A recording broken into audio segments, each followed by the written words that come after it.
व्यसन कोणतंही वाईट असं म्हणतात आणि त्यातही पत्त्याचं व्यसन, दारूचं व्यसन हे जेव्हा व्यसन पातळीला जातं आणि तुमच्या नेहमीच्या व्यवहारांवर मर्यादा आणतं तेव्हा मात्र ते खरोखरच खतरनाक होऊन जातं. जसं की आपले शेती मंत्री माणिकराव कोकाटेंचं काय झालं आपण पाहिलंच. आता ते म्हणतात की नुसती जाहिरात आली होती रमीच्या गेमची आणि मी ती स्किप करत होतो, पण लोकांना दिसते की पत्ते लावताना ते व्हिज्युअल्स दिसतायत आणि त्यामुळे त्याच्याबद्दल संदिग्धता आहे, पण आरोप तर नक्की त्यांच्यावरती होतोय.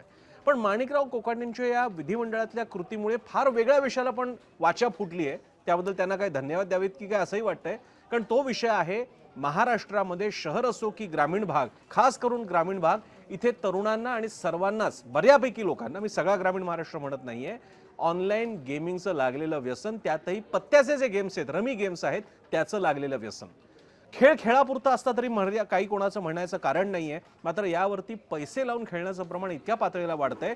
कोणी जमिनी फुकतंय, कोणी घरातले दागदागिने विकतायत, कोणी आणखी काहीतरी करतंय, कोणी स्वतःच्या जीवाला बरं वाईट करून घेतंय की काय, असे अनेक गंभीर सामाजिक प्रश्न उभे राहतात. आणि हा विषय मात्र माणिकराव कोकाटेंच्या त्या कृतीमुळे आपोआप वरती आलेला आहे, हे मात्र महत्त्वाचं आहे. आणि तो विषय आपण एबीपी माझानं घेतलेला आहे झिरो आवरच्या आजच्या चर्चेसाठी. आज संध्याकाळी 7:56 झिरो आवरमध्ये हा विषय घेतला जाणार आहे आणि त्यासाठीचा प्रश्न आम्ही सोशल मीडियावरती सगळीकडे टाकलेला आहे. लाईव्ह आहे प्रश्न एबीपी माझाच्या एक्स, फेसबुक, इंस्टाग्राम आणि यूट्यूबवरती. प्रश्न आहे, या अशा ऑनलाईन रमी आणि अन्य गेम्सवर बंदी आणावी असं आपल्याला वाटतं का? जरूर सहभाग घ्या आणि मत नोंदवा. तुमच्या मतांची आम्ही वाट पाहतोय. फायनल कौल हा कार्यक्रमाच्या शेवटी दाखवला जाईल. तेव्हा पहा झिरो आवर. या प्रश्नासाठी मत नोंदवायला विसरू नका आणि पाहत राहा एबीपी माझा.